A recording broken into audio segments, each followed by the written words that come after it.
The general consensus amongst most gardeners and trusted gardening books is that once the deciduous trees have dropped their leaves, it is a great time to start doing your remedial pruning. And while this is absolutely fine in many cases, there are a number of plants that you really cannot do this. I'm fine. And in this video, I'm going to talk to you about 4 plants, or perhaps I should say groups of plants, that you shouldn't be cutting now. And of course, there are plenty of those which you really can't do. So we'll touch on those as well. So to start off with, it's just going to be 4 main groups. The first group is going to be your camellias, because every year I see people cutting these at the wrong time of year. I mean, what are people prone at? I know I've spoken about these plants many times before, but it really does bear repeating. So let's get on with it. I want to talk to you about camellias. Even that is quite a big group. Go on, stop following me.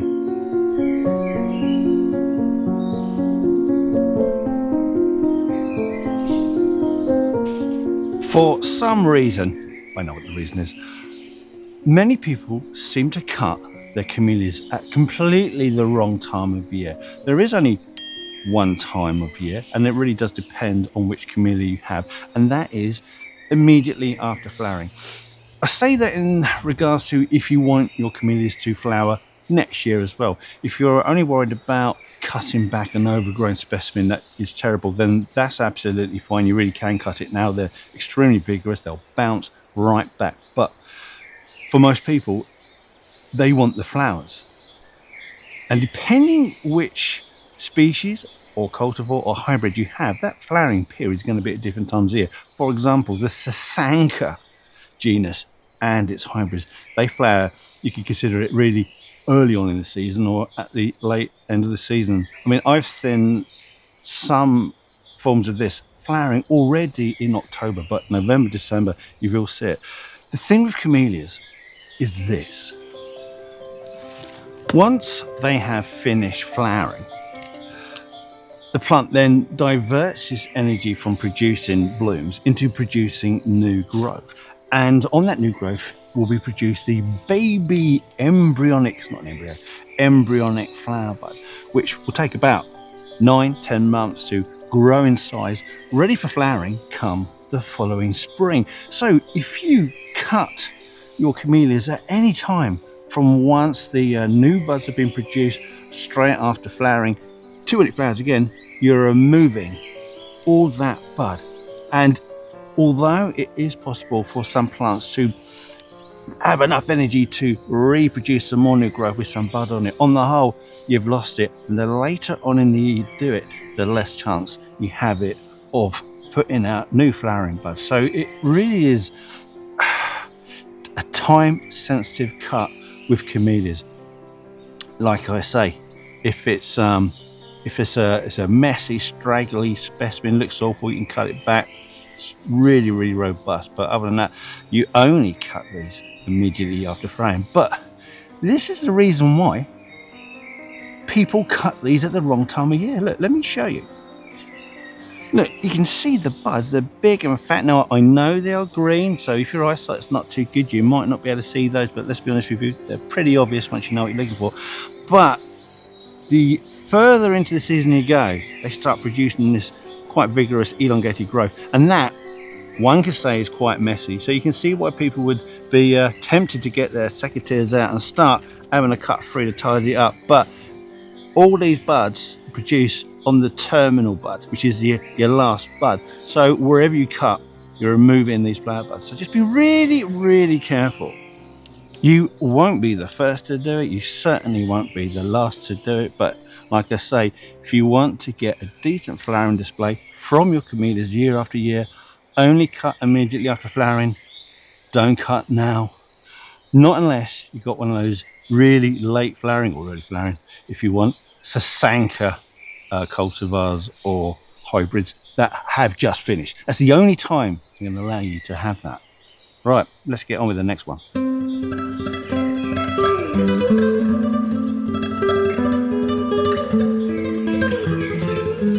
This next group of plants are your Magnolias, which is a range of small to medium to absolutely enormous growing trees. And to be fair, and it is just my opinion, you shouldn't ever be cutting these plants because it's so easy to ruin the ornamental shape of the branch work. So, and it's a good point to make with all of your plants, always be aware of what these plants are called. Either take notes of it, write it down, leave the label on your tree or put a new one on, or just remember it in your old brain, because that way you can research when these plants flower and it will tell you when would be the best time to make a sympathetic remedial prune. Now, if you do have to prune it, always prune to a fork, and that way any new regrowth looks natural as it comes out of your tree. I see this so often. We get an arborist in, they could be qualified, they might not be qualified at all, and they'll do some kind of a weird haircut thing and just lop off a few branches here and there, and it absolutely destroys the ornamental shape. It just ruins it, and really, when it's not in flower, it just looks awful. So always check what your plant is called. Always check the overall height within a period of approximately 10 years, and then make sure that wherever you want to plant this tree, it's got the space to grow without looking out of place. So many times around here, they plant these huge magnolias in their little front gardens. It just takes over, casts shade everywhere, drops a lot of leaves if it's deciduous, but to be honest with you, absolute nightmare.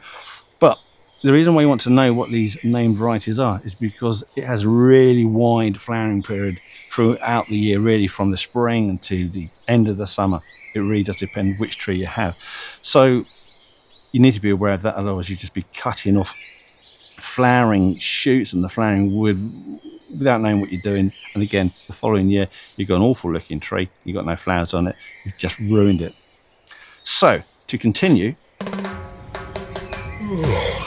oh, hold on a minute. If you're finding this video useful or even just mildly amusing, then don't forget to click the thumbs up, press on that subscription, and if you want to be notified of whenever we release a new video, then click on that notification bell.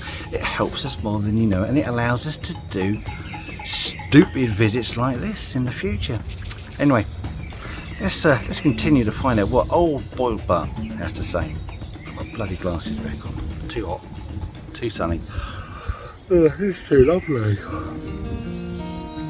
The problem with magnolias and their flowering is exactly the same as the problems with camellias. They take 10 months, 9 months to produce the bud. So if you do ever have to cut it and you want flowers the following year, then you always cut immediately after flowering. And I'm going to add some more plants into this problem. They're going to be all of your azaleas, which I know are listed under rhododendrons. They're going to be all of your rhododendrons. It's also going to be your lilac trees. All of these plants start to produce next year's buds immediately after the previous season's flowers have finished. New growth comes up, flower buds, they start producing now. So there you go. That's all that lot of group of plants with the flowering time issues. And then we're going to go on to fruit trees and ornamental fruit trees.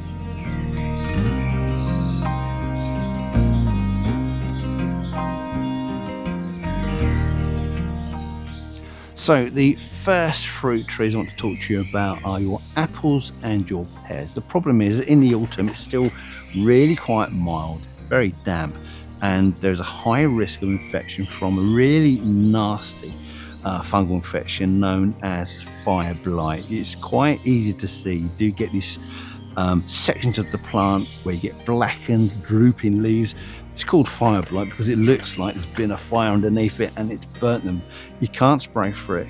Used to be a notifiable disease in the UK, but because it's pretty much everywhere now, it's no longer notifiable, because what on earth are they going to do about it? So that's the first one. If you want to cut your apples and trees, just wait a couple more months until the deep part of winter. So we're looking around about January. Do your cuts then the risk of catching fire blight is pretty much gone. Second group of trees are your stone fruit trees. So that will be your edible and ornamental flowering cherry trees, which are absolutely beautiful come spring, so you don't want to risk any damage that will affect that. And then all of your apricots, nectarines, gauges, plums, anything that's within that prunus genus, they're at risk of 2 diseases at this time of year. And again, neither of these that you can spray for. Once you've got it, you've got it. The first one I want to talk to you about is bacterial canker. That's a horrible thing. Creates these sunken wounds and oozes out sap. It's really quite nasty. Now, depending where this infection has got in, you might be able to remove a large section of the branch work, and hopefully you've cut it, taken it out, and you've removed it. I mean, it's a bit nasty. You've probably ruined the shape of your plant by doing that, but what else are you going to do? You will lose that plant over time. The second one is silverleaf. Again, that's a nasty one. Once it's in the plant, there's nothing you can do about it. It just becomes weaker and weaker over time, and eventually the plant will die off. So with all these stone fruits, this isn't a case of waiting a bit longer until the darkest, coldest part of winter. You prune those plants at the hottest, driest part of the year, and that's it. Just put your tools away. Don't touch any of those trees.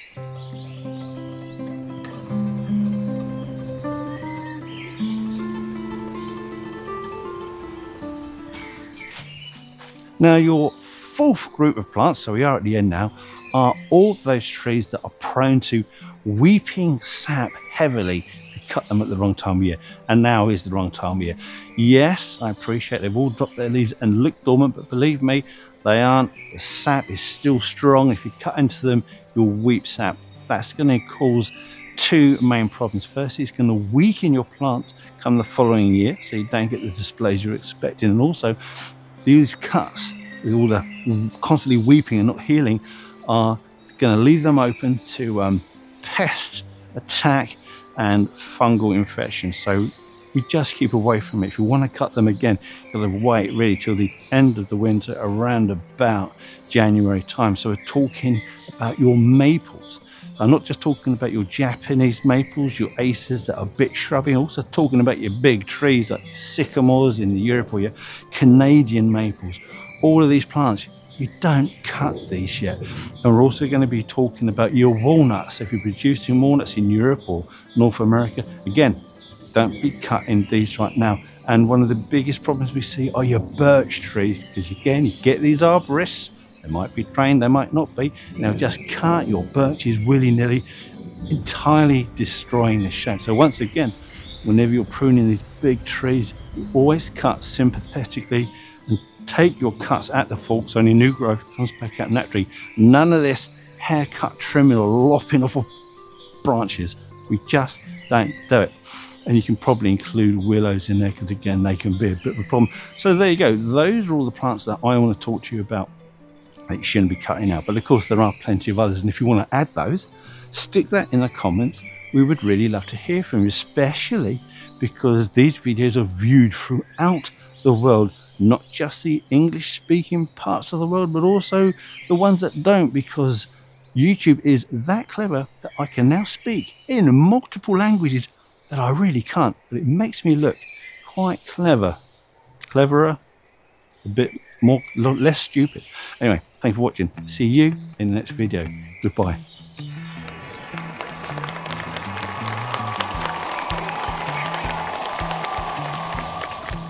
Right, now, just before you go, if you want to see more content, more behind the scenes stuff, and images that I've taken of some weird freaky plants over the years, then you're in luck, because we've created an Instagram page. So you can find the link in our description. You can find the link on our main page, and if I'm clever enough, I might be able to get a link somewhere up there. Anyway, thank you for watching, and if you want to see more YouTube stuff, then check out this video here. That's quite a good one. And if it doesn't float your boat, then another one right there. And enjoy these while I've still got the strength, imagination and aptitude to make them. Thank you for watching. Goodbye.